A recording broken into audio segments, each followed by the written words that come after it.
ভগবত গীতা 2য় অধ্যায়ের 7 নম্বর শ্লোকে অর্জুন ভগবান শ্রীকৃষ্ণের কাছে সমর্পিত হচ্ছে শিষ্য হিসেবে বলছেন যে আমি আমার কর্তব্য অকর্তব্য আমি বুঝতে পারছি না, নিজে নিজে সিদ্ধান্ত নিতে পারছি না, আপনি কৃপা করে আমাকে দিক নির্দেশনা প্রদান করুন, আমি কি করব, এখন আমার কি করা উচিত। এভাবে তো 6 নম্বর শ্লোকে যখন বললেন যে যদ্বা জয়েম যদি বা ন জয়েয়ু, তাদের দ্বারা পরাজিত হওয়া ভালো না তাদেরকে হত্যা করা ভালো, সে বিষয়ে আমি বুঝতে পারছি না, কেননা আমি এখন শোকের দ্বারা মহাচ্ছন্ন।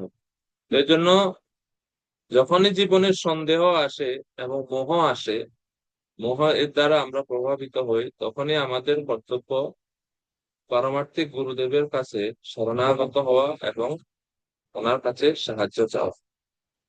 গুরুদেব তত্ত্ববেত্তা,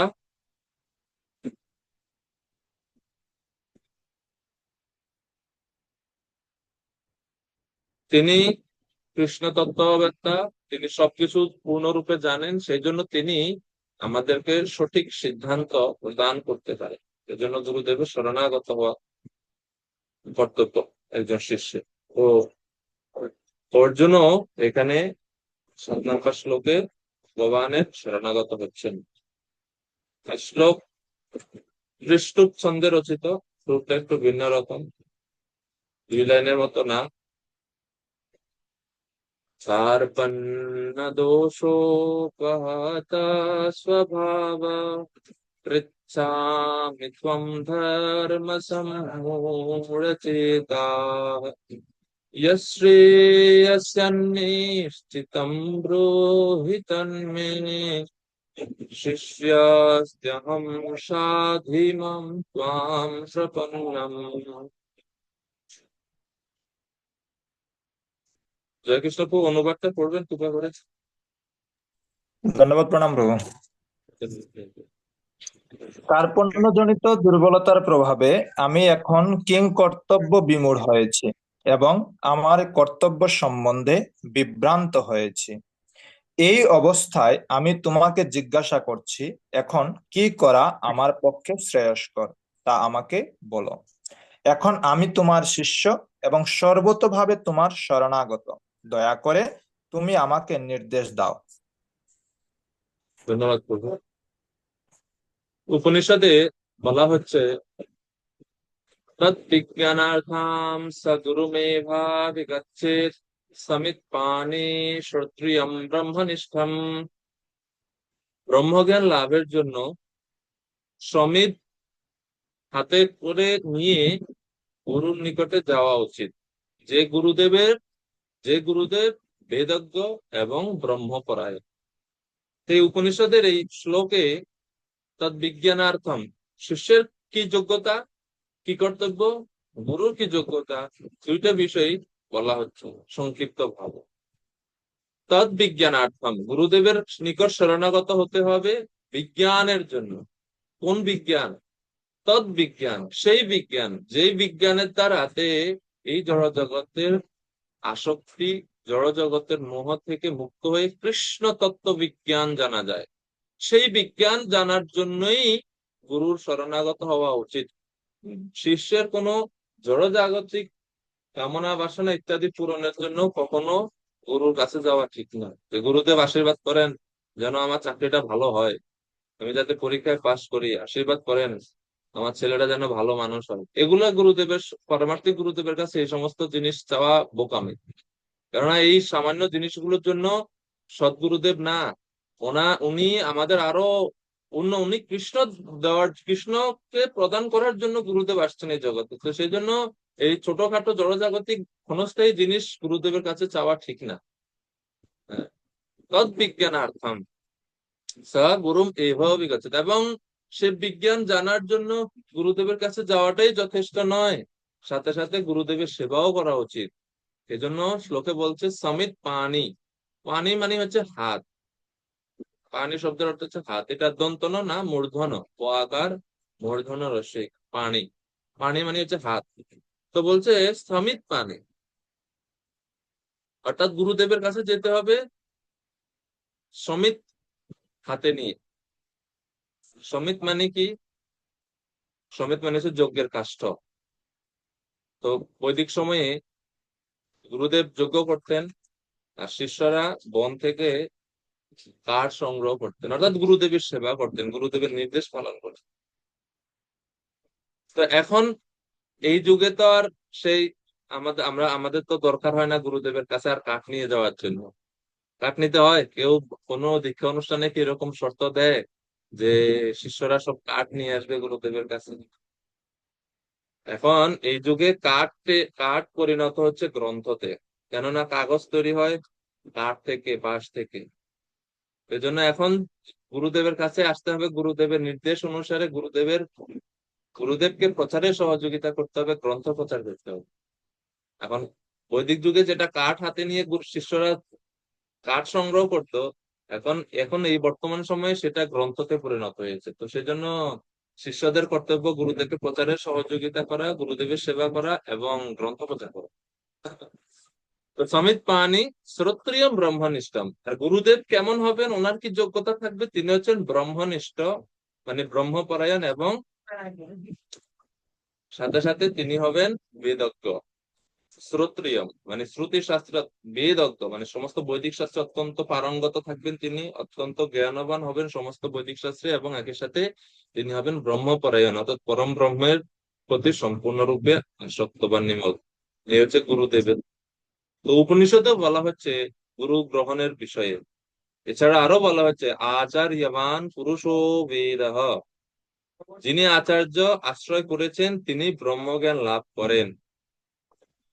আচার্যবান পুরুষও বেদ, যিনি আচার্যর আশ্রয় গ্রহণ করেছেন, আচার্যের কাছে শরণাগত হয়েছেন, অর্থাৎ গুরুদেবের শরণাগত হয়েছেন, তিনি পুরুষও বেদ, পরম তত্ত্বকে জানতে পারেন। পুরুষ মানে পরম পুরুষ ভগবানকে, বেদ জানতে পারেন তিনি।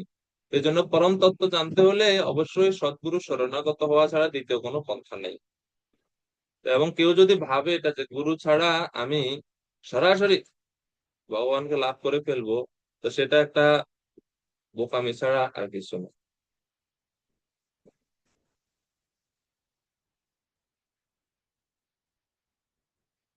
এই জন্য উপনিষদের থেকে আমরা এটা পেলাম। এখন শ্লোকে বলছে কার্পণ্য দোষোপহত স্বভাব, কৃপণতার কারণে, কার্পণ্য জনিত দুর্বলতার প্রভাবে। কার্পণ্যটা কি এখানে অর্জুনের? আচার্যগণ খুব সুন্দরভাবে এই বিষয়টা বলছেন যে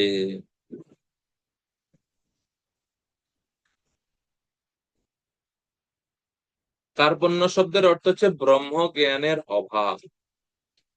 কার্পণ্য শব্দের অর্থ হচ্ছে ব্রহ্মজ্ঞানের অভাব, আধ্যাত্মিক জ্ঞানের অভাব। সেই কারণে এই আধ্যাত্মিক জ্ঞানের অভাবের কারণে আমি প্রকৃত সিদ্ধান্ত নিতে পারছি না, বিষয়বস্তুকে আমি ঠিক মতো বুঝতে পারছি না। এখন কি করা কর্তব্য? আমি এই জন্যই কিং কর্তব্য বিমূঢ়। তো শিল প্রভুপাদ এই কৃপণ এবং ব্রাহ্মণ সম্বন্ধে তাৎপর্য বলছেন। কৃপণ কি, ব্রাহ্মণকে বৃহদারণ্যক উপনিষদে খুব সুন্দরভাবে বলা হচ্ছে ইয়ো বা এতদ অক্ষরম গার্গী বিদিত্বা আসমান লোকান প্রৈতি সা কৃপণঃ। এটা হচ্ছে কৃপণের সঙ্গ। এই যে কার্পণ্য মানে ব্রহ্ম জ্ঞানের অভাব, শাস্ত্রীয় জ্ঞানের অভাবের কারণে কি হয়, শ্রুতিতে বলা হচ্ছে যে ব্যক্তি এই অক্ষর ব্রহ্ম না জেনে, যে ব্যক্তি পরম তত্ত্বকে না জেনে, তারপর যে দ্বিতীয় প্যারাতে আছে যেখানে যে মানুষ তার মনুষ্য জীবনে সমস্ত সমস্যার সমাধান না করে এবং আত্মতত্ত্ব উপলব্ধি না করে কুকুর বিড়ালের মতো এই জগৎ থেকে বিদায় নেয়, সেই হচ্ছে কৃপণ। জীবনের প্রকৃত সমস্যা কি?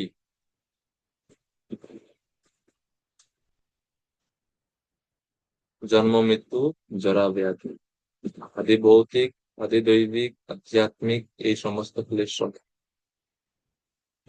এই হচ্ছে জীবনের প্রকৃত সমস্যা। এই সমস্যাগুলো সমাধান যিনি করেন না, না করে কুকুর বিড়ালের মতো প্রপাত কঠোর ভাষায় বলছেন এই জগৎ থেকে বিদায় নেন। কুকুর বিড়ালের মতো কেন বলছেন প্রপাত? যে না, স্বাভাবিকভাবে পশুরা তারা জীবনের উদ্দেশ্য বুঝে। তাদের জীবনের উদ্দেশ্য, তারা তাদের সমগ্র জীবনটাই হচ্ছে আহার, নিদ্রা, ভয়, মৈথুন, এই চারটা জিনিসকে কেন্দ্র করে। তো সেই জন্য তারা তাদের পারমার্থিক জ্ঞান লাভের জন্য তাদের কোনো প্রচেষ্টা নেই, তারা সেটা করতেও পারে না। তো মানুষ, যে সমস্ত মানুষ মনুষ্য দেহ পাওয়া আসার পরেও সেই রকম ভাবে সে কুকুর বিড়ালের মতোই জীবনযাপন করে এবং জীবনের প্রকৃত উদ্দেশ্য সম্বন্ধে তাদের কোনো জ্ঞান থাকে না, তো তারা বলছে তারা কৃপণ, তারা হচ্ছে কৃপণ। আর কৃপণ ব্যক্তি সবসময় দুঃখ ভোগ করে, কৃপণ হওয়া। আচ্ছা, তো এই কৃপণের বিপরীত কে? তো বলছে যে সেই কার্পণ্যবশত যে দোষ, অর্থাৎ এই দোষের কারণে আমি এখন সন্দেহ আক্রান্ত চিত্ত আমার, আমি বুঝতে পারছি না কি করা উচিত, কি করা উচিত।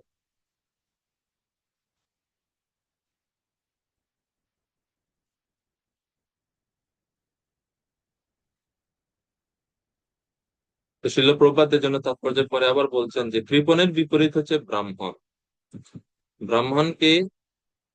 যিনি এই মনুষ্য জীবনের সদ্ব্যবহার করেন, তিনি হচ্ছেন ব্রাহ্মণ। যিনি যথার্থ বুদ্ধিমত্তা সহকারে মানব জন্মের সদ্ব্যবহার করে জীবনের সমস্ত সমস্যার সমাধান করেন, তিনি হচ্ছেন ব্রাহ্মণ। ইয়া এতদ অক্ষরম গার্গী বিদিত্বা আসমান লোকান প্রীতি স ব্রাহ্মণ। তো প্রবাদ কৃপণের আরো ব্যাখ্যা করছেন যে পরিবার, সমাজ, দেশ, জাতি আদি জড় সম্বন্ধের প্রতি অত্যাধিক আসক্ত হয়ে তার সময়ের অপচয় করে সেই সমস্ত মানুষ। এবং মানুষ প্রায় এক ধরনের চর্মরোগের দ্বারা আক্রান্ত হয়ে স্ত্রী, পুত্র, পরিজন সমন্বিত পরিবারের প্রতি অত্যন্ত আসক্ত হয়ে পড়ে। এই রোগকে চর্মরোগ বলা হয় কারণ দেহের ভিত্তিতে বা চর্মের ভিত্তিতে এই আত্মীয়তার বন্ধন গড়ে ওঠে এবং বন্ধনের ফলে জীব অত্যন্ত ক্লেশদায়ক ভব যন্ত্রণা ভোগ করে।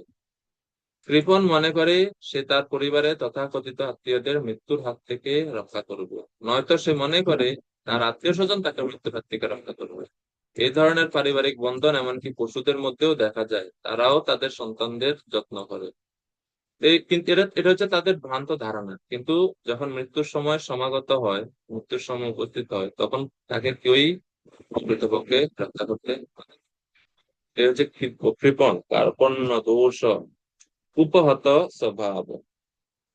পৃচ্ছামি তাম ধর্ম সম্মূঢ় চেতা। হে প্রভু, আমি আপনাকে জিজ্ঞাসা করছি, পৃচ্ছামি ধর্ম সম্মূঢ় চেতা, ধর্মের বিষয়ে আমার সম্মূঢ় ভাব, মানে আমি বুঝতে পারছি না কোনটা ধর্ম কোনটা অধর্ম, কি করলে আমার ধর্ম হবে, কি করলে আমার অধর্ম হবে, সেটা সম্বন্ধে আমার জ্ঞান নেই। আমি কি যুদ্ধ করব, ক্ষত্রিয় ধর্ম পালন করব, নাকি অরণ্যে গমন করে ভিক্ষা দ্বারা জীবনযাপন করব, এই সন্দেহ আক্রান্ত চিত্তে মোহাপ্রাপ্ত হয়ে আপনাকে জিজ্ঞাসা করছি, এখন আমার কি করা শ্রেয়? ইয়ৎ শ্রেয়, আমার যাতে শ্রেয় হয় সেই বিষয়ে আপনি কৃপা করে আমাকে নিশ্চয় করে বলুন যে এটা কোন তোমার পক্ষে শ্রেয় হবে। তো কঠ উপনিষদে বলা হচ্ছে যে আমাদের জীবনে দুইটা জিনিস আছে, শ্রেয় এবং প্রেয়। শ্রেয়শ্চ প্রেয়শ্চ মনুষ্যমেতস্তৌ সম্পরিত্য বিবিনক্তি ধীরः। শ্রেयो হি ধীরো অভিপ্রেয়সো বৃণীতে, প্রেയോ মন্দ যোগক্ষেমং গৃণীতে। শ্রেয় এবং প্রেয় দুইটি দুইটি মনুষ্যকে আশ্রয় করে থাকে।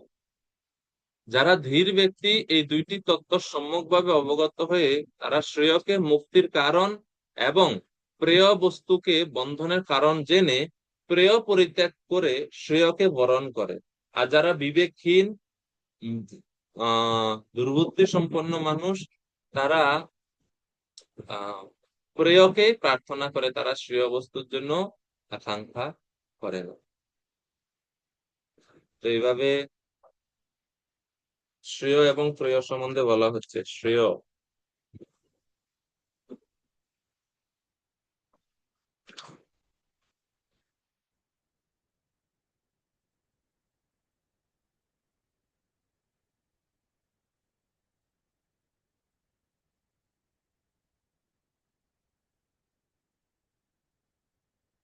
তো শ্রেয় কি জিনিস এবং প্রিয় কি জিনিস বলছেন যে এই জড়জগতে সংসারে যে সমস্ত আহ, চম- চর্মের উপর ভিত্তি করে, প্রভুপাদ যেটা তাৎপর্য বলছেন, চর্মরোগ, চামড়ার উপর ভিত্তি করে যে সম্পর্ক, যে বন্ধন, সেগুলো সবগুলো হচ্ছে প্রিয়।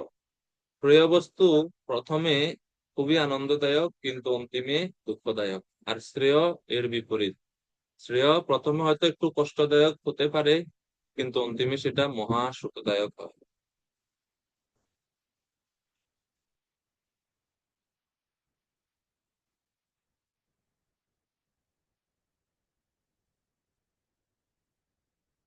এই জন্য বুদ্ধিমান ব্যক্তির কর্তব্য, যার দ্বারা সম্পূর্ণরূপে দুঃখের নিবৃত্তি হয় এবং নিবৃত্ত দুঃখ পুনরায় উৎপন্ন হয় না, অর্থাৎ নিরন্তর ও নিরবিচ্ছিন্ন সুখ লাভ হয়, তাকেই ঐকান্তিক ও আত্যান্তিক শ্রেয় বলে।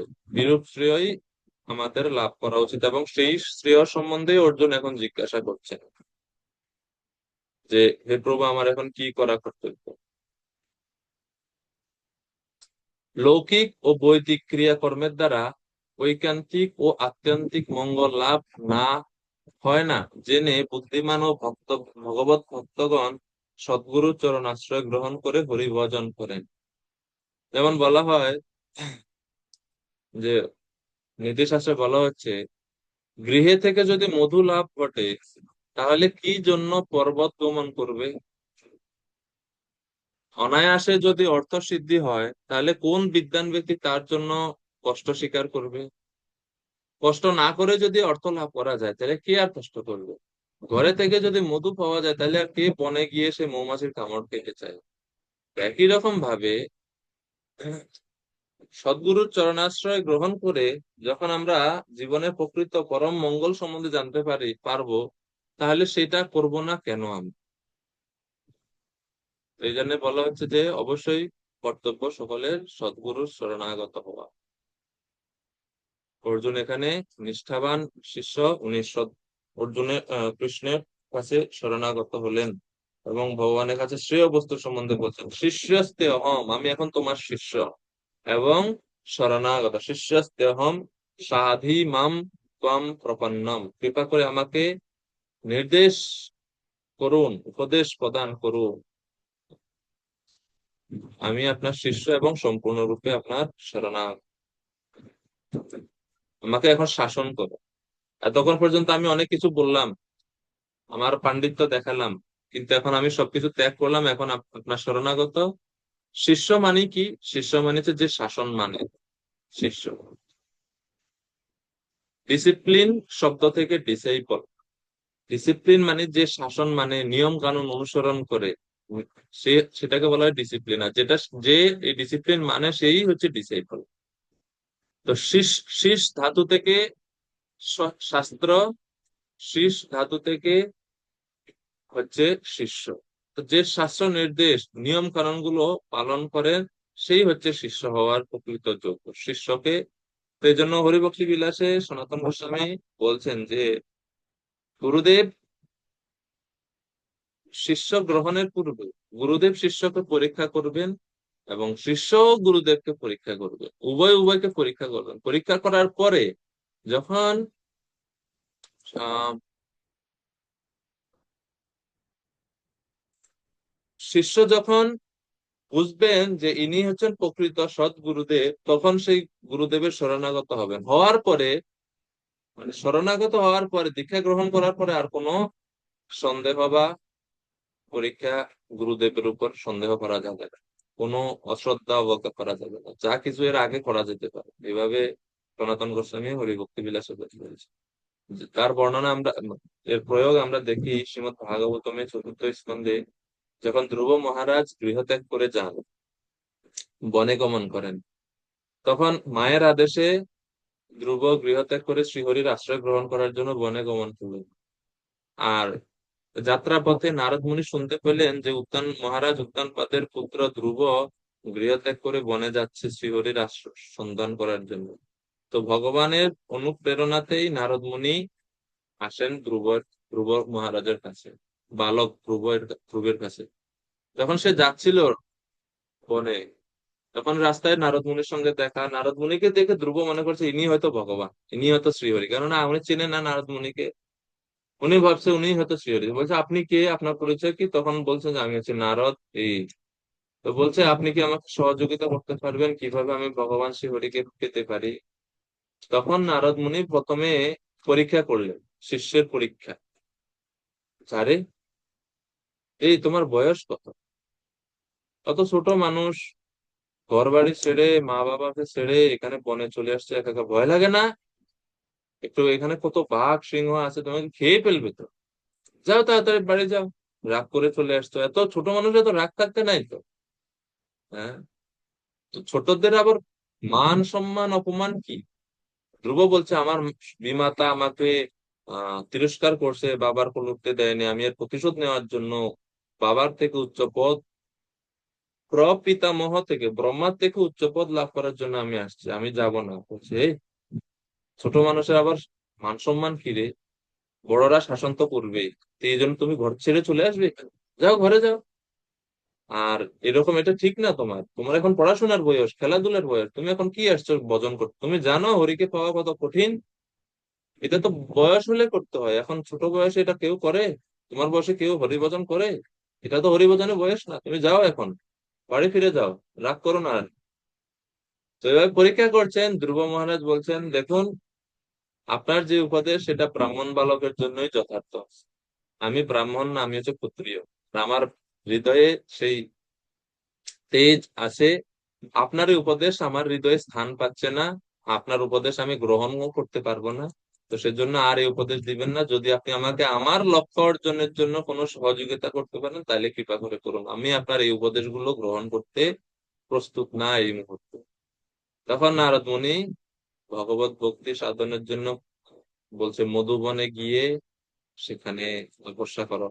এরপরে তিনি মন্ত্রও দান করলেন, ওম নমো ভগবতে বাসুদেবায়।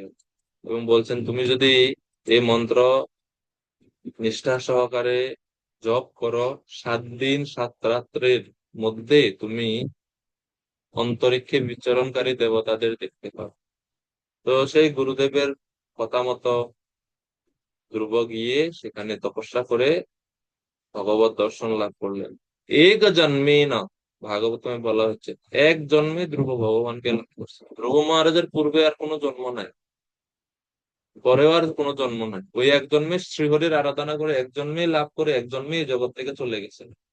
32,000 বছর না 36,000 বছর রাজ্য শাসন করছেন। রাজ্য শাসন করার পরে ভগবান ধ্রুবকে ওনার নিজের লোক, ভগবানের নিজের একটা ছিল ধ্রুবলোক, চিন্ময় জগতের মতোই। এটা জড় জগতের মধ্যেই অবস্থিত হলেও এটা জড় জগতে না। জড় জগতের যখন ধ্বংস হয় তখন এই ধ্রুবলোক ভগবানের বৈকুণ্ঠ ধামে চলে যায়। এটা জড় জগতের মতো ধ্বংস হয় না, যদিও জড় জগতের মধ্যে বা এই ব্রহ্মাণ্ডের মধ্যে অন্তরিক্ষে রয়েছে সেটি। ভগবান সেই লোক প্রদান করছেন, এই লোকে কেউ আগে কখনো রাজত্ব করেনি, কোনো জীব সেখানে যায়নি, নতুন ফাঁকা ছিল, এটা ভগবান ওনাকে দিয়ে। তো বিষয় হচ্ছে এটা যে সদ্গুরুর শরণাগত হওয়ার ফল সম্বন্ধে এখানে আমরা দেখতে পাই। এজন্য শিষ্যের পারমার্থিক উন্নতি তীব্রতা নির্ভর করে সে কতটুক মাত্রায় গুরুদেবের প্রতি শরণাগত তার উপরে। যে যত বেশি অনুগত গুরুদেবের তার পারমার্থিক উন্নতি ততটুক কত তীব্র হয়। এজন্য শাস্ত্রে বলা হচ্ছে যে আমরা আমাদের শক্তি সামর্থ্যের দ্বারা কতটুকুই বা আমরা অগ্রসর হতে পারি আমাদের ভক্তি জীবনে। তো সেজন্য আমরা যদি, আমরা সরাসরি কৃষ্ণকে সন্তুষ্ট করা অনেক কঠিন, কিন্তু আমরা যদি সদ্গুরুর শরণাগত হয়ে গুরুদেবের আনুগত্যে থেকে আমরা যদি যখন ভক্তি অনুশীলন করব, তখন গুরুদেবের কৃপাতে আমরা ভগবানকে সন্তুষ্ট করতে পারবো। আমরা যদি গুরুদেবকে সন্তুষ্ট করতে পারি তাহলে গুরুদেব কে সন্তুষ্ট করার মাধ্যমে কৃষ্ণ সন্তুষ্ট হবে। ইয়স্য প্রসাদাৎ ভগবৎ প্রসাদ, ইয়স্য প্রসাদং না গতিকূত অপি, ধ্যায়ং স্তুবং তস্য যশস্ত্রী সন্ধৌ বন্দে গুরুশ্রী চরণারবিন্দ। যস্য প্রসাদ, যার প্রসাদ, যার কৃপার ফলে, ভগবত প্রসাদ, আর যস্য অপ্রসাদন্ন, যার যিনি রুষ্ট হলে ন গতি কৌতবে, আর কোনো গতি নাই। ভগবান যখন কারো উপর অপ্রসন্ন হন, গুরুদেব তাকে রক্ষা করতে পারেন, তাকে স্থান প্রদান করতে পারেন, এবং সেই ভক্তের একটা গতি হতে পারে। কিন্তু গুরুদেব যখন অপ্রসন্ন হয়ে পড়েন, ন গতি কুতপি, এই ভক্তের আর অন্য কোনো গতি হবে কিনা, কোথায় হবে ঠিক নাই, কোনো গতি নাই আর, সহজ কথা এভাবে সে বলা হচ্ছে। আর যে ভক্তের ভগবানের প্রতি এবং গুরুদেবের প্রতি সমান ভক্তি বা শ্রদ্ধা রয়েছে, তার কি, তিনি কি লাভ করেন বলা হচ্ছে, আহ यस्यास्ति भक्तिर, हाँ, जैसे यस्य देवे परा भक्ति, यथा देवे तथा गुरो, तस्य ते कथिता ह्यर्था प्रकाशन्ते महात्मना।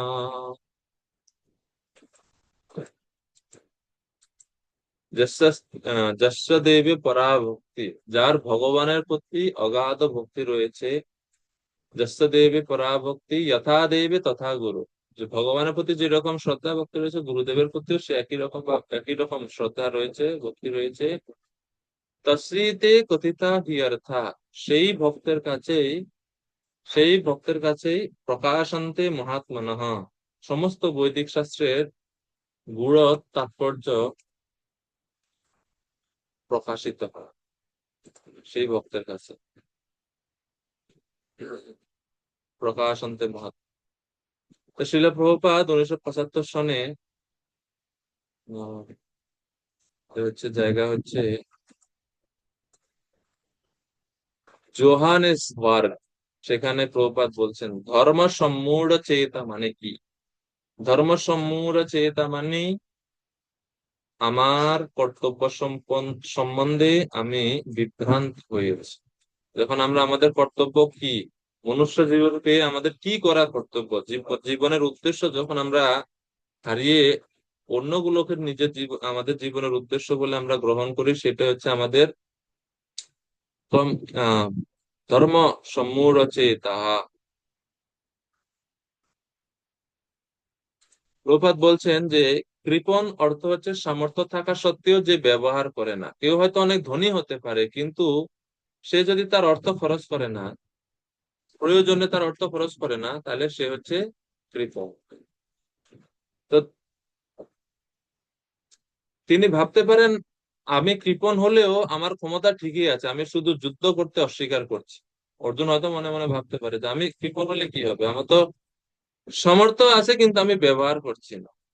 তো একই রকম ভাবে মনুষ্য জীবন থাকা সত্ত্বেও, মনুষ্য জীবনে সুযোগ আছে ভগবানকে লাভ করার জন্য, কিন্তু আমরা সেই সুযোগটাকে ব্যবহার করছি না। তো সেই এই জন্য বলা হচ্ছে যারা মনুষ্য জীবন পেয়েও ভগবত ভজনে যুক্ত হচ্ছে না, সেটা হচ্ছে কৃপণ। এটা হচ্ছে কৃপণতা, কেননা এই জীবন, এই মনুষ্য জীবন প্রকৃতই হরি ভজনের জন্য। তো যখন কেউ এটা করবে না, তো এর মানে বোঝা যাচ্ছে তিনি হচ্ছেন কৃপণ।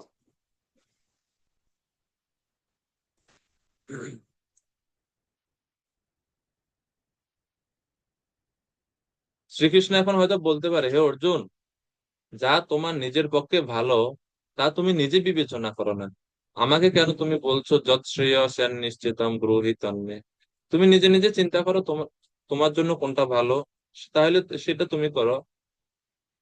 অর্জুন বলছে 8 নম্বর শ্লোকে যে প্রভু, নহি প্রপশ্যামি মমাপনুদ্যাৎ ইয়ৎ শোকমুচ্চোষণমিন্দ্রিয়াণাম अवाप्य भूमौ असपत् नरिध्यम् राज्यं सुरानाम् अपि चाधिपत्यम्।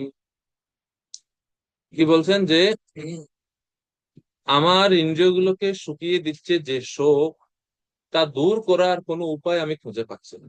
কৃষ্ণ বলছেন যে তুমি তোমার নিজের কি ভালো হবে মন্দ হবে সেটা নিজে বিচার করা, তখন পর্যন্ত তো অনেক যুক্তি তর্ক দেখালে এটা ভালো হবে এটা ভালো হবে। হ্যাঁ, এখন নিজে নিজে সিদ্ধান্ত নাও, আমাকে কেন বলছো? তখন এই 8 নম্বর শ্লোকে এখন হইলেন। শিষ্য হওয়ার পরে এখন আর কোনো পণ্ডিতই নাই, এখন গুরুদেবের কাছে নিজের অক্ষমতার কথা প্রকাশ করছেন অর্জুন, যে প্রভু নহি, আমি পারছি না। প্রপশ্যামি মমাপনুদ্যাৎ শোকমুচ্চ শনমিঞ্জয়ান অবাপ্য ভূমৌ অসপত্ন হৃদ্যম রাজ্যম সুরানামপি চাধিপত্যম। পৃথিবীতে নিষ্কণ্ঠ সমৃদ্ধ সাম্রাজ্য এবং দেবতাদের আধিপত্য পেয়েও যা আমার ইন্দ্রিয়গণের পরিশোষণকারী শোককে দূর করবে না, তা আমি প্রকৃষ্ট রূপে দেখতে পাচ্ছি না। এই শোককে কিভাবে আমি বিনাশ করব? শোকের দ্বারা আমি অত্যন্ত অভিভূত হয়ে পড়ছি। আমি এর থেকে মুক্ত হওয়ার কোনো উপায় খুঁজে পাচ্ছি না, কৃপা করে আপনি আমাকে দিক নির্দেশনা প্রদান করুন। আচ্ছা। তো বলদেব বিদ্যাভূষণ তিনি এভাবে বলছেন যে ননুত্তম শাস্ত্রজ্ঞ আসি সহিতম বিচারিয়া অনুতিষ্ঠ। যে অর্জুন, তুমি তো অত্যন্ত শাস্ত্রজ্ঞ, প্রথম অধ্যায়ে অনেক যুক্তি দেখাইলে, এই আমি এই কারণে যুদ্ধ করব না, এই হবে এই হবে, অনেক শাস্ত্রীয় যুক্তি তো তুমি দেখিয়েছো এবং বলেছো ভবন্তি ইতি অনুশুশ্রুম, আমি পরম্পরা ক্রমে এইসব জেনেছি। তো তুমি অত শাস্ত্রজ্ঞ, এখন তুমি নিজেরটা নিজের সিদ্ধান্ত নাও, স্বহিতম, তোমার কিসে ভালো হয় বিচারিয়া অনুতিষ্ঠ, সেটা বিচার করে তুমি নিজে সেটা অনুষ্ঠান করো না। তুমি কেন এখন, তুমি তো আমার সখা, তুমি কেন আমার শিষ্য হচ্ছ? এটা তো ভালো দেখাচ্ছে না, তুমি আমার শিষ্য হবে কেন? তুমি তো আমার সখা। এখন অর্জুন বলছে, তার উত্তরে এই শ্লোকে বলছে, যে কর্ম আমার শোক অপনোদন করবে, অর্থাৎ শোক দূর করবে, তা আমি দেখতে পাচ্ছি না। কি করলে আমার শোক দূর হবে তা আমি বুঝতে পারছি না। আপনি কৃপা করে আমাকে দিক নির্দেশনা প্রদান করুন। এখন কৃষ্ণ বলছে, এমন কি শোক যা অপনোদন করতে তুমি সক্ষম হচ্ছ না? তো বলছে ইন্দ্রিয় উচ্চোষণম, ইন্দ্রিয়গুলোকে শোষণ করছে যে শোক, তো সেই জন্য এই শোক থেকে আমি কিভাবে মুক্তি হব বুঝতে পারছি না। তো সেজন্য আপনি আমাকে দিক নির্দেশনা প্রদান করুন।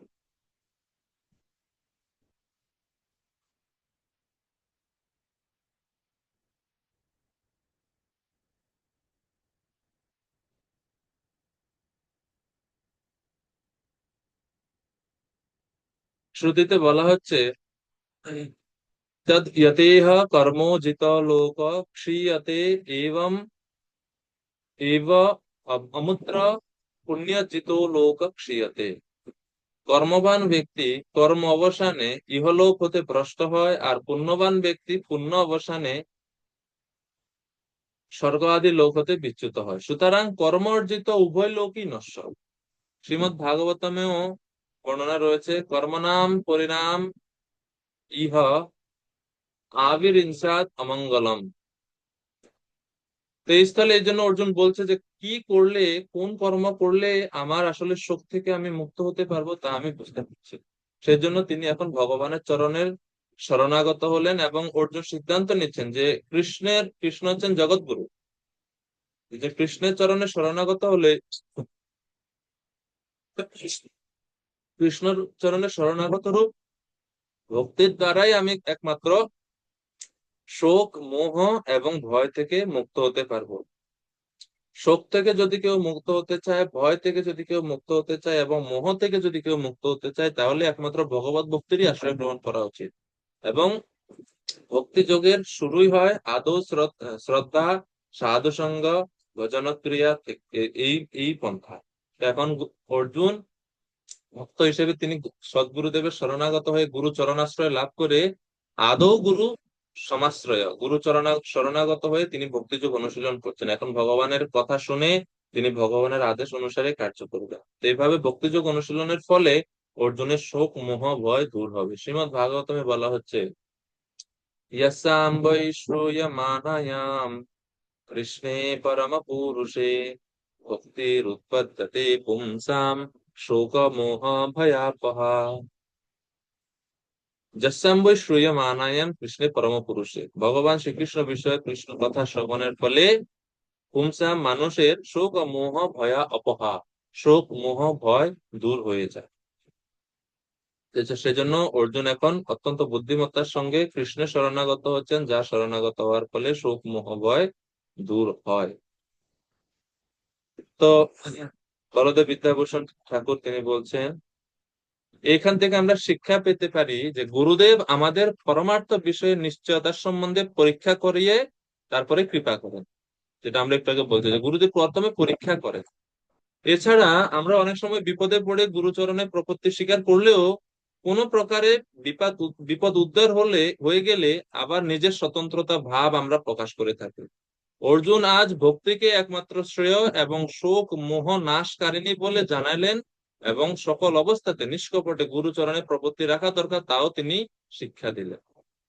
অনেক সময় এমন হয় যে এখন আমি বিপদে আসি, এখন আমি গুরু শরণাগত হলাম, বিপদ থেকে যখন বের হয়ে যাব, বিপদ থেকে যখন মুক্ত হয়ে যাব, তখন আবার গুরুকে ভুলে গেলাম। তো সেটা যেন না হয়, এই জন্য অর্জুন 7 নম্বর শ্লোকে শরণাগত হলেন, 8 নম্বর শ্লোকে অর্জুন কনফার্মেশন দিচ্ছেন যে আপনি ছাড়া কেউ আমাকে এই বিপদ থেকে, এই শোক থেকে বের করতে পারবে না, আপনি আমার একমাত্র গতি। আপনার শরণাগত হওয়ার ফলে আমি শোক থেকে মুক্ত হতে পারবো। কিভাবে করে? আপনি আমাকে দিক নির্দেশনা প্রদান করুন। আমি এমন না যে এখন বিপদ থেকে মুক্ত হয়ে আপনার কাছ থেকে আমি চলে যাব, সেরকম হবে না। হ্যাঁ। তো এইভাবে আচার্যগণ ব্যাখ্যা করছেন। তো সেজন্য বৈদিক শাস্ত্রে সদ্গুরু শরণাগত হওয়ার জন্য খুব সুন্দর অনেক নির্দেশ প্রদান করা হচ্ছে।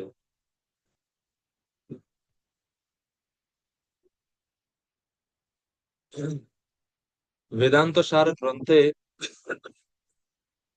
বলা হচ্ছে যে জননা মরণাদি সংসার নল সন্তপ্ত উদ্দীপ্ত শিরা জলরাশিমিব উপহার পানে শ্রোত্রিয় ব্রহ্মনিষ্ঠম গুরুম উপসৃত্য তম অনুস্মরতি।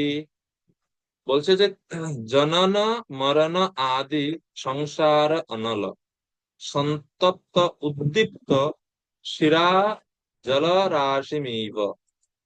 একজন ব্যক্তি যে সংসার দাবানলে উদ্দীপ্ত, সন্তপ্ত এবং উদ্দীপ্ত, সংসার দাবানলের অগ্নিতে দগ্ধ হচ্ছে, অগ্নিতে দগ্ধ হয়ে বিভ্রান্ত হচ্ছে এবং ক্লেশ ভোগ করছে, সেই সেরকম শিষ্যের কাছে গুরুদেবের আশীর্বাদ হচ্ছে জলরাশিম ইব।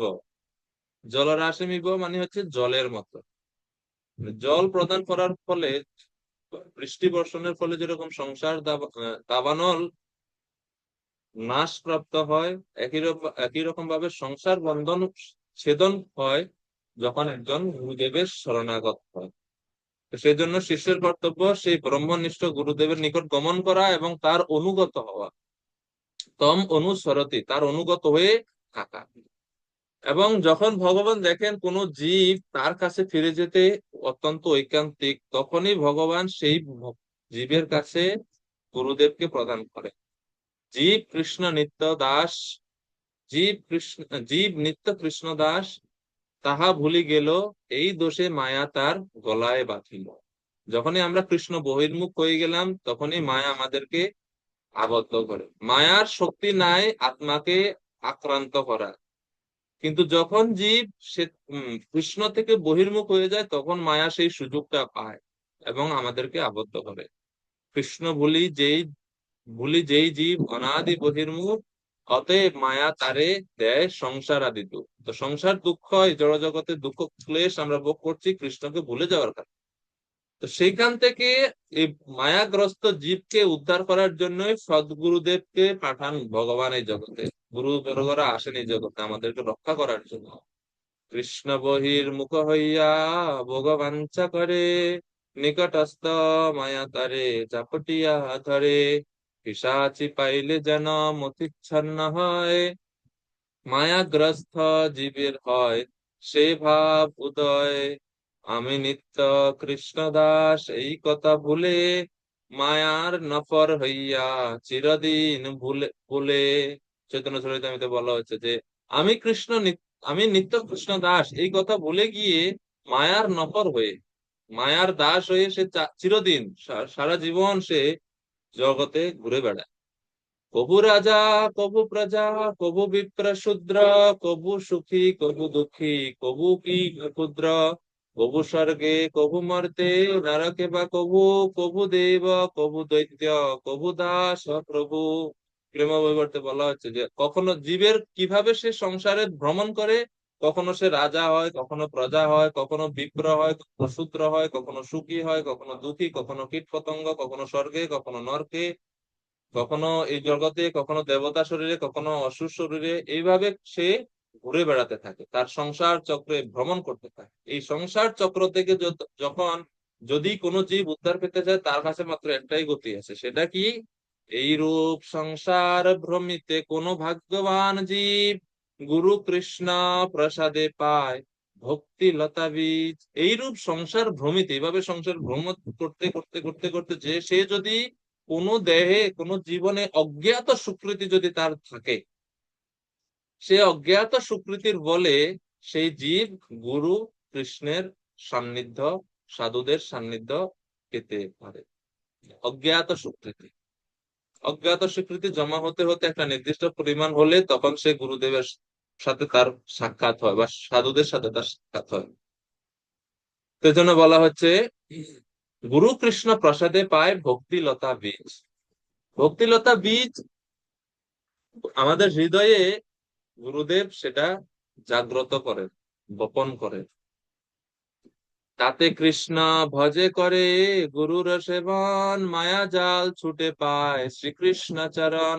এইভাবে ভক্তিলতা বীজ গুরুর কাছ থেকে পেয়ে এবং গুরুর সেবা করে, গুরুর নির্দেশে সে কৃষ্ণের ভজনা করে এবং এর ফলে মায়া জাল ছুটে, মায়ার জাল বা মায়ার বন্ধন থেকে শিষ্য মুক্ত হয় এবং পায় শ্রীকৃষ্ণ চরণ, এবং কৃষ্ণের চরণে সে শরণাগত হতে পারে। তো এই জন্য বলছে মূকম করোতি বাচালম পঙ্গুম লঙ্ঘয়তি গিরিম ইয়ৎ কৃপা তমহম বন্দে পরমানন্দ মাধবম। আপনারা কেউ জানেন এই শ্লোক কোথা থেকে আমরা পড়ি বা এই শ্লোকের উৎপত্তি কোথায়? কে এই শ্লোক বলছে?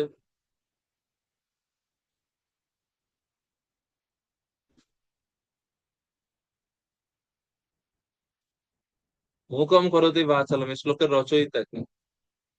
কোন শাস্ত্র থেকে আমরা এটা পড়ি? কারো জানা আছে? মনোহর গোপতি প্রভু। হ্যাঁ প্রভু বলুন। কৃষ্ণবাবু দণ্ডবোধ প্রণাম। চৈতন্য চরিতামৃত। মূল উৎস চৈতন্য চরিতামৃত না, চৈতন্য চরিতামৃতে আছে, তো উৎস মূল কে এটার রচয়িতা?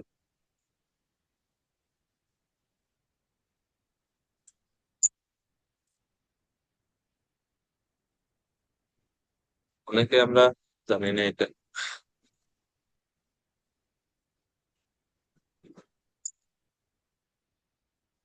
শিল শ্রীধর স্বামী ভাবার্থ দীপিকা গ্রন্থ লিখছেন।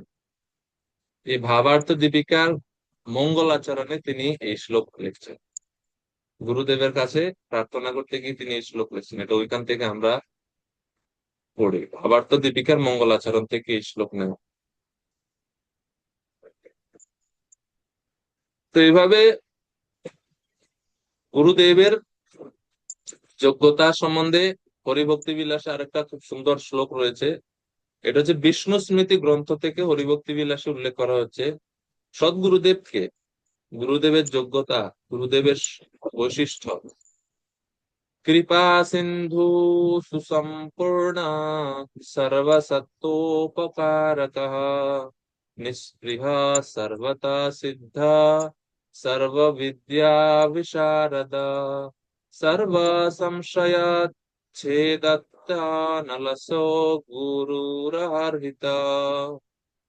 তো কি কি বলা হয়েছে এখানে? কৃপা সিন্ধু, গুরুদেবের প্রথম যোগ্যতা বলা হচ্ছে তিনি হচ্ছেন অপার কৃপাময়। কৃপা সিন্ধু, কৃপার সাগর তিনি, অপার কৃপাময় গুরুদেব। সুসম্পূর্ণ, সুসম্পূর্ণ মানে যিনি স্বস্বভাবে প্রতিষ্ঠিত আছেন বলে যার কোনো অভাব নাই, তিনি আত্মারামের মতো অবস্থান করেন গুরুদেব। সর্বসত্য উপকারক, সর্বসত্য মানে সর্বগুণ বিশিষ্ট এবং উপকারক সর্বজীবের হিত সাধনে রত। নিস্পৃহ মানে হচ্ছে নিষ্কাম। সর্বতঃ সিদ্ধ মানে সর্বপ্রকারের সিদ্ধ। তারপরে সর্ববিদ্যা বিশারদ, সর্ববিদ্যা অর্থাৎ ব্রহ্মবিদ্যা ভক্তি শাস্ত্রের অত্যন্ত বিশারদ বা সুনিপুণ তিনি।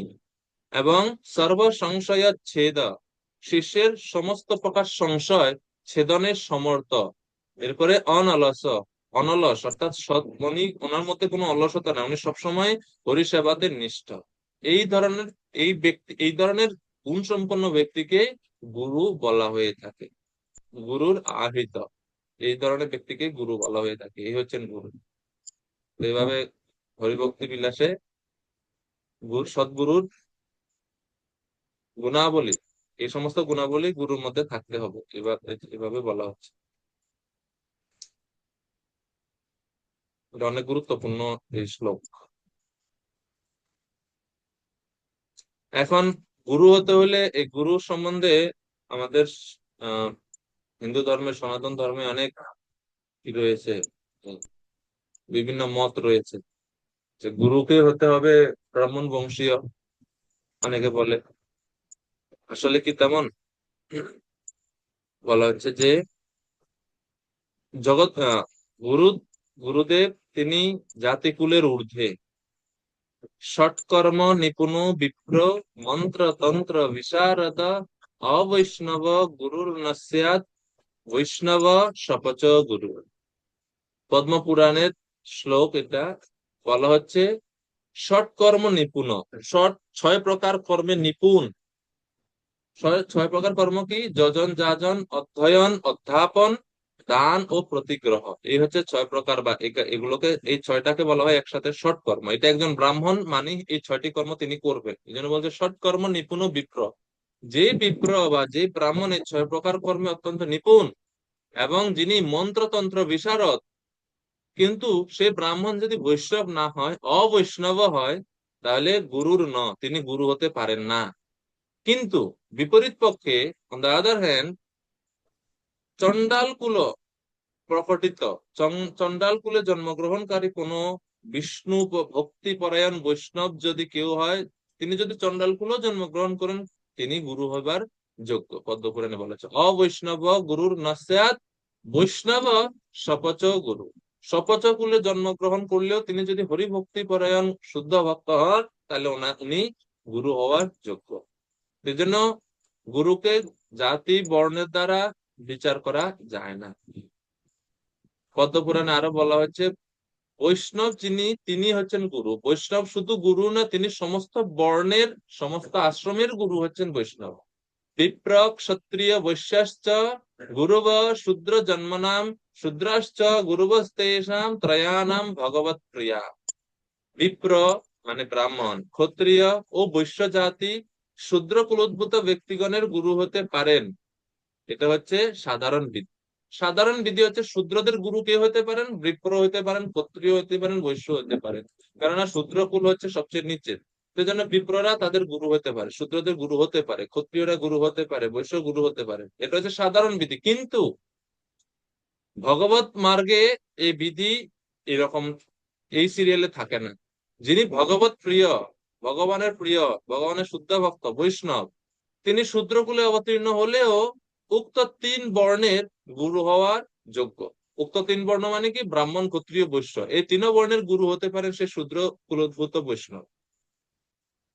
এই জন্য বৈষ্ণবের জাতি বুদ্ধি করা উচিত না। শ্রীমদ ভাগবত বলছে বৈষ্ণবের জাতি বুদ্ধি ইয়া করতি নারকী এই বস। এরকম যে বৈষ্ণবদের জাতি বুদ্ধি করে, জাতির উপর ভিত্তি করে বিচার করে, তিনি হচ্ছে নরকগামী হয়। চৈতন্য চরিতামৃত বলেছে কিবা বিপ্র কিবা ন্যাসী শূদ্র কেনে নয়, যেই কৃষ্ণ তত্ত্ববেত্তা সেই গুরু হয়। কিবা বর্ণী কিবা শ্রমী কিবা বর্ণাশ্রমহীন, কৃষ্ণ তত্ত্ববেত্তা যেই সেই আচার্য প্রবীণ। কিবা বর্ণী মানে কোন বর্ণের আছে, কে কোন আশ্রমের আছে, কে বর্ণাশ্রমহীন, এইসব না। বিচার হচ্ছে কৃষ্ণ তত্ত্ববেত্তা কিনা তিনি, কৃষ্ণ তত্ত্ববেত্তা যেই সেই আচার্য প্রবীণ, তিনি হচ্ছেন আচার্য। আসল কথা ছাড়ি ভাই বর্ণে যে করে আদর, অসৎ গুরু করি তার বিনষ্ট পূর্বাপর, যে আসল কথা অর্থাৎ কৃষ্ণ ভক্তি বা কৃষ্ণ তত্ত্ববেত্তা কিনা এই জিনিস না বিচার করে, যে বর্ণে আদর করে, মানে বর্ণের উপরে ব্রাহ্মণ, ক্ষত্রিয় ইত্যাদি আদর করে, সে অসৎ গুরু, সে আশ্রয় অবলম্বন করে সে ভক্তি থেকে বা তার মনুষ্য জীবন থেকে, মনুষ্য জীবনের সার্থকতা থেকে সে অনেক দূরে চলে যায়। এভাবে প্রেম বিবর্তক গ্রন্থে বর্ণনা করা হচ্ছে। এবং গুরুদেবের কারণ, গুরু শরণাগত হওয়ার সবচেয়ে বড় কারণ হচ্ছে আমাদের সঙ্গে ভগবান শ্রীকৃষ্ণের যে সম্পর্ক বা সম্বন্ধ, এই সম্বন্ধটা স্থাপন করে দেয় গুরুদেব। বৈরাগ্য যুগ ভক্তি রসম প্রয়ত্নৈর অপয়য়াত আসমান অভিপ্সুম অন্ধম কৃপাম বুধির্য পর দুঃখ দুঃখী সনাতনম তম প্রভুমাশ্রয়ামি। যিনি সর্বদা পর দুঃখে কাতর ও দয়ার সাগর, আমি অনিচ্ছুক থাকলেও তিনি যত্ন সহকারে অজ্ঞান অন্ধ আমাকে বৈরাগ্যযুক্ত ভক্তিরস পান করিয়ে সেই সম্বন্ধ জ্ঞানদাতা সনাতন প্রভুতে আমি প্রপন্ন হচ্ছি। এভাবে দাস গোস্বামী, রঘুনাথ দাস গোস্বামী ওনার গুরুদেব সনাতন গোস্বামীর কাছে এভাবে স্তুতি করছেন যে, হে গুরুদেব সনাতন গোস্বামী, আপনি হচ্ছেন সম্বন্ধ জ্ঞান দাতা, আপনি সম্বন্ধ জ্ঞান প্রদান করেন। গুরুদেব সম্বন্ধ জ্ঞান প্রদান করে শিষ্যকে। এজন্য গুরুদেবকে বলা হয় আচার্য। এবং গুরু কৃপা ছাড়া এজন্য জীবের কোনো উদ্ধার নেই। আচার্য শব্দের ব্যাখ্যা দিয়ে মনুস্মৃতিতে বলছে, মনু সংহিতায় এবং বায়ু পুরাণে আচার্য কাকে বলে। বলার আচার্য কাউকে বলতে হলে তার কি যোগ্যতা থাকতে হবে। মনুসংহিতায় বলা হচ্ছে, উপনীয়তু ইহ শিষ্যম বেদম অধ্যাপয়েৎ দ্বিজঃ সংকল্পম স রহস্যম চ তম আচার্যম প্রচক্ষতে। যে ব্রাহ্মণ শিষ্যকে উপনয়ন প্রদান করে যজ্ঞ বিদ্যা ও উপনিষদের সহিত সমগ্র বেদ শাস্ত্র অধ্যয়ন করান, মুনিগণ তাকে আচার্য নামে অভিহিত করেন। আচার্য মানে যিনি বেদ শিক্ষা প্রদান করেন, তিনি আচার্য। বায়ু পুরাণে আচার্যের আরেকটা সংজ্ঞা দেওয়া হচ্ছে, যেটা আমরা যেটা আমাদের জন্য খুব গুরুত্বপূর্ণ। বলা হচ্ছে, আচিনতি শাস্ত্রার্থম আচারে স্থাপয়ত্যপি স্বয়ং আচরতে যস্মাদাচার্য তেন কীর্তিতা। যিনি শাস্ত্রার্থ বা শাস্ত্র সিদ্ধান্ত সম্যক রূপে সংগ্রহ করে অন্যকে সেই শাস্ত্রের শিক্ষা তিনি শাস্ত্র থেকে প্রকৃত শিক্ষাগুলো সংগ্রহ করে নিজে আচরণ করেন, তারপরে অন্যদেরকেও শিক্ষা প্রদান করেন এবং সেটা প্রচারও করেন, এই হচ্ছে আচার্য। যিনি শাস্ত্রের আদেশ আচরণ করেন, যিনি আচারবান তত্ত্ববিদ পুরুষ, তাকে আচার্য বলা হয়ে থাকে। এজন্য শ্রীমদ ভাগবতমে ভগবান সাবধান করে দিয়ে বলছেন, আচার্যম মাম বিজানীয়ান না বা মন্যেত কর্হিচিৎ না মর্তবস্যা সুয়েত সর্বদেব ময় গুরু। ভগবান উদ্ধবকে বলছেন, এই উদ্ধব, গুরুদেবকে আমার স্বরূপ বলে জানতে, মানে ভগবানের মতোই গুরুদেবকে জানতে হবে, সাক্ষাৎ হরিত্বেন, এভাবে জানতে হবে। গুরুতে সামান্য বুদ্ধি বা মর্ত বুদ্ধি, গুরুদেবের শরীর তো আমাদের মতোই, মানুষের মতোই, ন মর্ত বুদ্ধ, মর্তের মতো, মানুষের মতো, মরণশীল মানুষের মতো কখনো গুরুদেবকে চিন্তা করা যাবে না এবং এর জন্য অবজ্ঞাও করা যাবে না। কেননা গুরুদেব হচ্ছে সর্বদেবময়, তিনি হচ্ছেন সর্বদেব।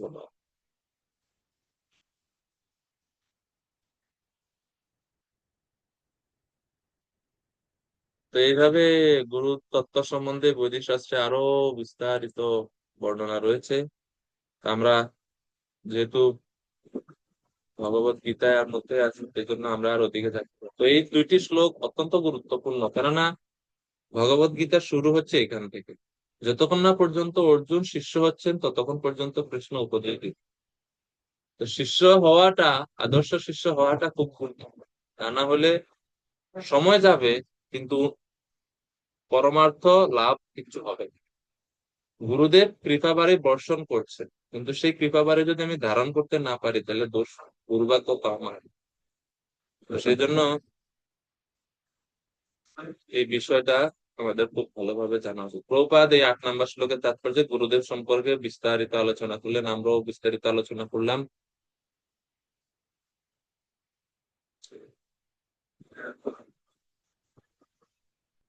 তো এইভাবে অর্জুন 8 নম্বর শ্লোকে তার সর্বশেষ সিদ্ধান্ত দিয়ে দিলেন যে প্রভু, আমি আপনার শরণাগত, আমি নিজে নিজে আমার কোনো রাস্তা দেখছি না, আপনি ছাড়া আমাকে আর রাস্তা দেখানোর কেউ নেই, শোক দূর করার কেউ নেই, আপনি আমার একমাত্র আশ্রয়, কৃপা করে এখন আপনি কি করবেন করেন। এই বলে অর্জুন কি করলো? 9 নম্বর শ্লোকে সঞ্জয় বলছেন, সঞ্জয় উবাচ এবমুক্ত্বা ঋষিকেশাম গুড়াকেশः পরন্তপ ন যুৎস ইতি গোবিন্দম উক্ত্বা তুষ্ণীম বভূবঃ। এভাবে মনোভাব ব্যক্ত করে গুড়াকেশ অর্জুন তখন ঋষিকেশকে বললেন, হে গোবিন্দ, আমি যুদ্ধ করব না। এইভাবে তুষ্ণীম বভূবঃ, মৌন হলেন অর্জুন, চুপচাপ বসে থাকেন। মৌন, মৌন মানে হচ্ছে মৌনী, কথা বলে না। তো আমরা এই ঋষিকেশ এবং গুড়াকেশ, এই শব্দ ঋষিকেশ এবং গুড়াকেশ প্রথমত একবার দেখছি, মনে আছে আপনাদের? ঋষিকেশ এবং গুড়াকেশ প্রথমত একটা শ্লোকে এই দুইটি শব্দই আসছিল একটা শ্লোকের মধ্যে। ঋষিকেশ শব্দের অর্থ আমরা ওখানে কি দেখলাম মনে আছে কারণ? ঋষিকেশ শব্দের অর্থ কি কি আমরা পড়ছি? হ্যাঁ, বলুন প্রভু। ঋষিকেশ হচ্ছেন, ঋষিক মানে হচ্ছে ইন্দ্রিয়, যিনি ইন্দ্রিয়ের অধীশ্বর তিনি হচ্ছেন ঋষিকেশ। হ্যাঁ, আর এটা তো গুড়াকেশ, গুড়াকা না, ঋষিকেশের আরো অর্থ আমরা আলোচনা করছিলাম, আরো মনে আছে? এটা তো প্রচলিত অর্থ আমরা জানি, কিন্তু আমরা আরো একটা না দুইটা ঋষিকেশের অর্থ আমরা দেখছিলাম, আলোচনা করছিলাম।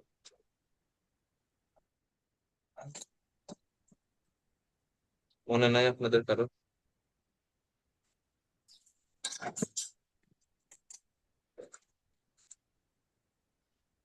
সোনালী মাতাজি, বলুন। হলো যার কেশ কোকড়ানো টাইপের, তো তাকেও এটা তো ঋষিকেশ গুড়াকেশ, বলেছিলেন। সেটা গুড়াকেশ। গোড়াকেশ। হ্যাঁ, এটা গুড়াকেশ। সুধীর রায় প্রভু,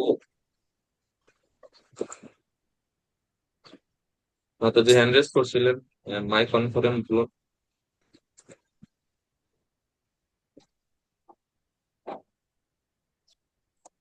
মনে নাই? হ্যাঁ, শোনা যাচ্ছে প্রভু, বলুন। সুধীর রায় প্রভু।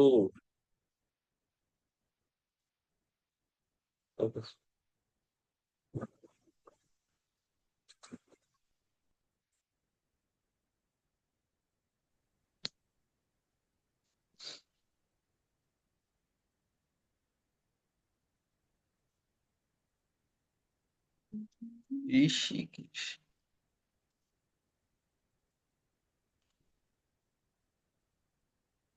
নাই।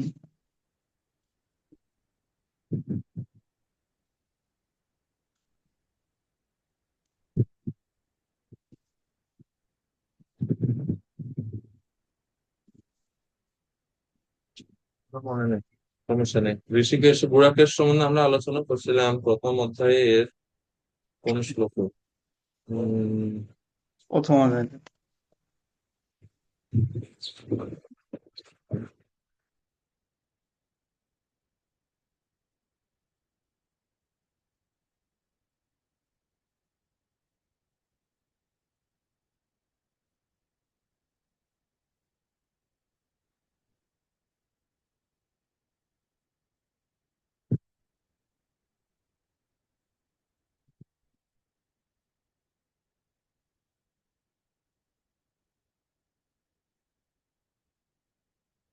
যে আমার মনে করতেছি না।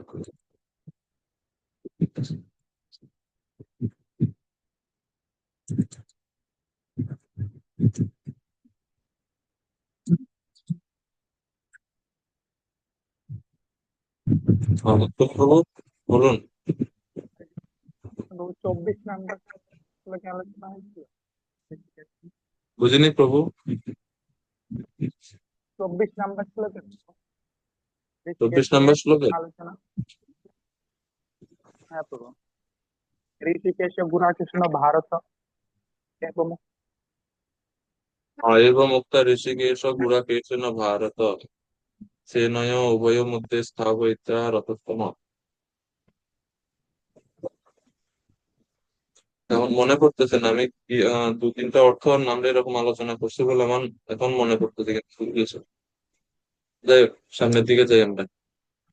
তো যখন অর্জুন এভাবে বললেন যে আমি যুদ্ধ করব না এবং চুপ করে বসে পড়লেন, তখন তারপর কি হলো?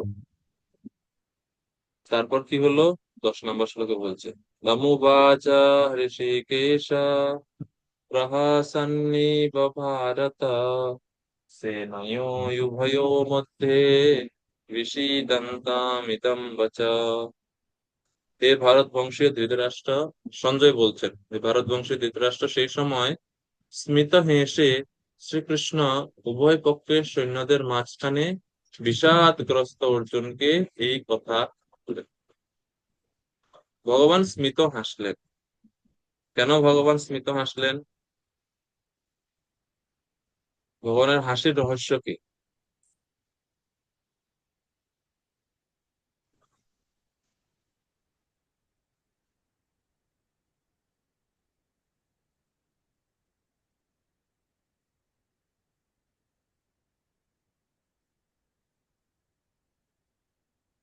ভগবান আসার উদ্দেশ্য হচ্ছে যে এত সময় ধরে এই ব্যক্তি আমাকে বলছিল যে আহ, যুদ্ধ করলে এই হবে ওই হবে, কত যুক্তি পরামর্শ দেখাচ্ছে।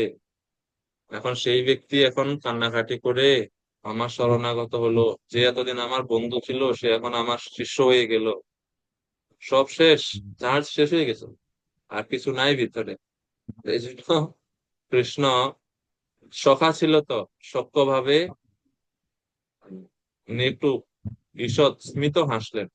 স্মিত হেসে অর্জুনকে এখন বলছেন, উপদেশ দিচ্ছে। তো 11 নম্বর শ্লোক থেকে ভগবান 30 নম্বর শ্লোক পর্যন্ত এখন অর্জুনের যুক্তিগুলো খণ্ডন করবেন। অর্জুন যে 5টা যুক্তি দেখিয়েছেন, সেই 5টা যুক্তির ধারাবাহিক ভাবে ভগবান একটা একটা করে উত্তর দিবেন। অর্জুনের প্রথম যুক্তিটি ছিল দেহের প্রতি করুণা বা দয়া। সেই প্রথম যুক্তি ভগবান খণ্ডন করবেন শ্লোক নাম্বার 11 থেকে 30 পর্যন্ত। এই 11 থেকে 30 নম্বর শ্লোক পর্যন্তই হচ্ছে আত্মজ্ঞান, আত্মা সম্বন্ধে বিস্তারিত ভাবে ভগবান এখানে আলোচনা করছেন। তো শ্লোক নাম্বার 11,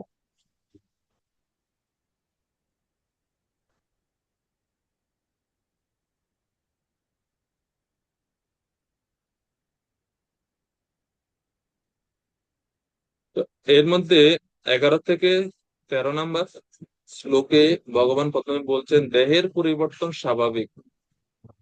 দেহ পরিবর্তন হয়। ছোটবেলায় আমাদের ছোট শরীর ছিল, যত আমাদের বয়স হচ্ছে আমাদের শরীর বৃদ্ধি পাচ্ছে। বৃদ্ধ হতে থাকলে ধীরে ধীরে শরীর আবার ক্ষয় হবে, এবং একসময় মৃত্যুর পরে আত্মা এই শরীর ত্যাগ করে অন্য আরেকটি শরীরে চলে যাবে।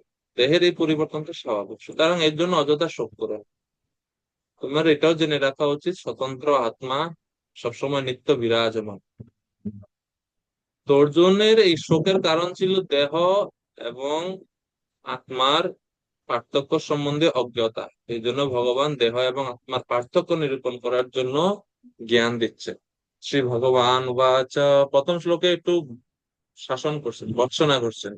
অসচ্চানন্য শোচস্তম প্রজ্ঞাবাদাংশ্চ ভাষসে গতাসু ন গতাসুশ্চ নানুশোচন্তি পণ্ডিতাঃ। উত্তম প্রভু অনুবাদ করুন। মাইক অন আছে বলে। হরে কৃষ্ণ প্রভু। পরমেশ্বর ভগবান বললেন, তুমি প্রজ্ঞের মতো কথা বলছো, অথচ যে বিষয়ে শোক করা উচিত নয় সেই বিষয়ে শোক করছো। যারা যথার্থই পণ্ডিত তারা কখনো জীবিত অথবা মৃত কারো জন্যই শোক করেন না। হরে কৃষ্ণ। আত্মার মৃত্যু নেই, দেহকে কখনো বাঁচিয়েও রাখা যায় না। সেই জন্য যারা প্রকৃতই জ্ঞানী তারা এর জন্য শোক করেন।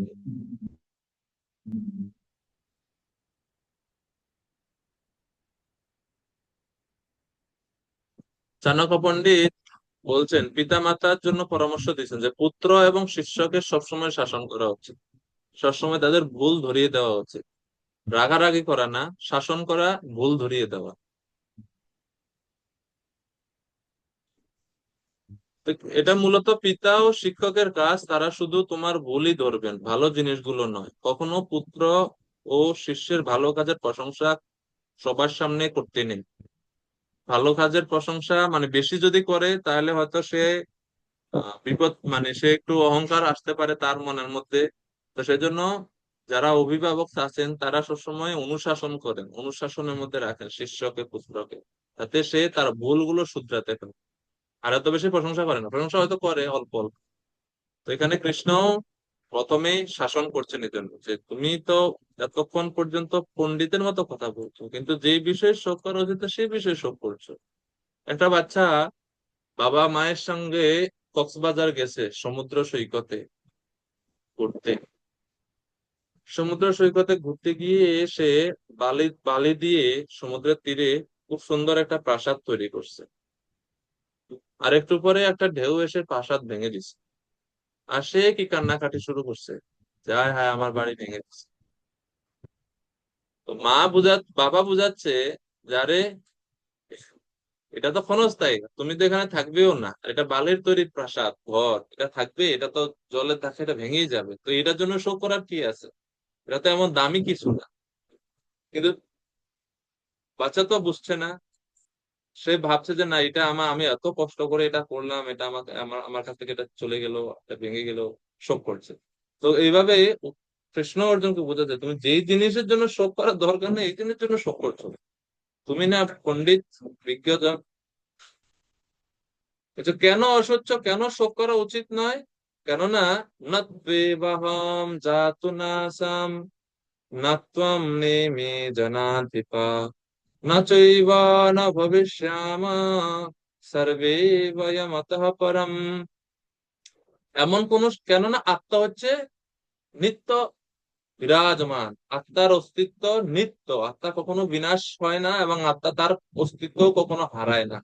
যেন বলছে এমন কোন সময় ছিল না যখন তুমি, আমি ও এই সমস্ত রাজারা ছিলেন না, এবং ভবিষ্যতেও কখনো আমাদের অস্তিত্ব বিনষ্ট হবে না, সবসময় আমাদের অস্তিত্ব বিরাজমান।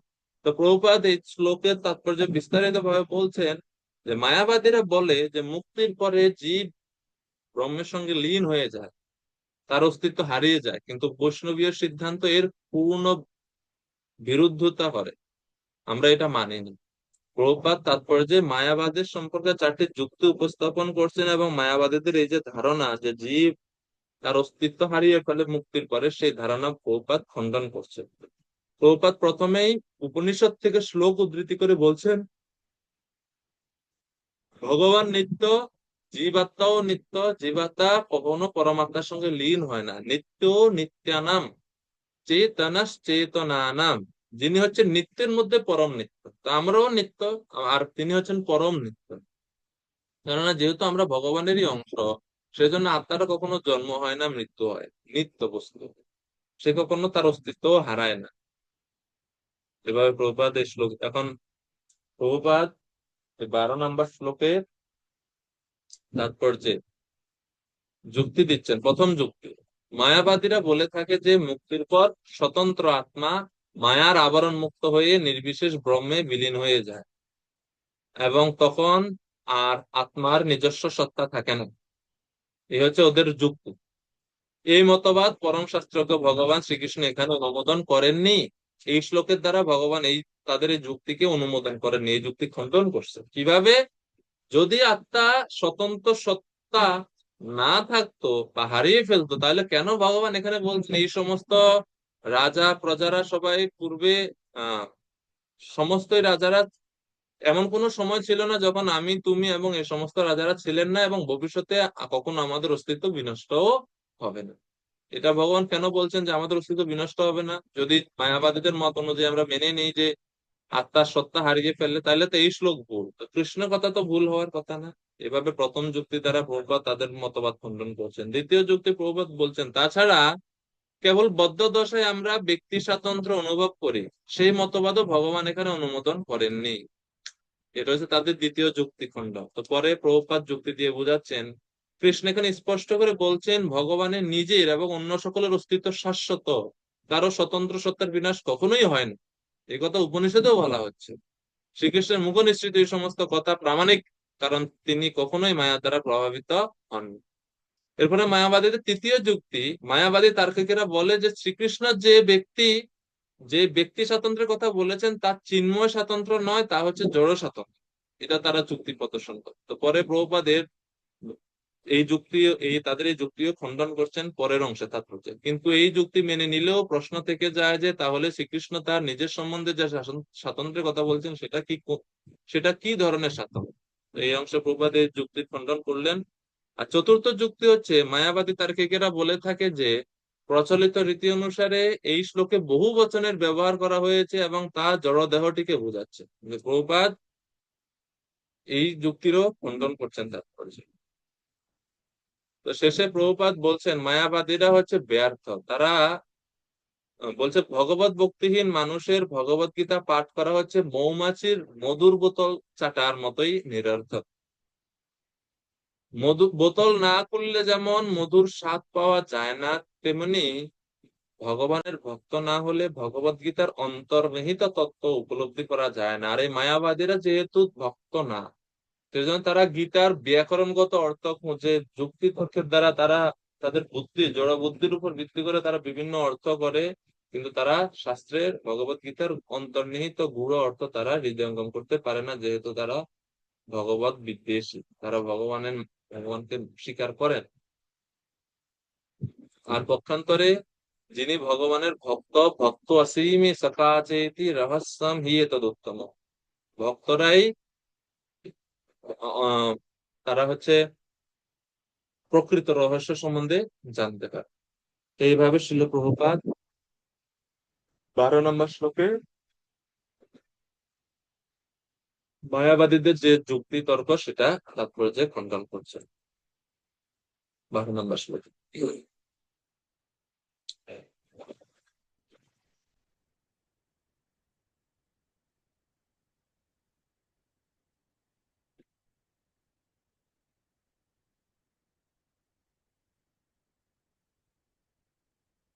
আজকে আমরা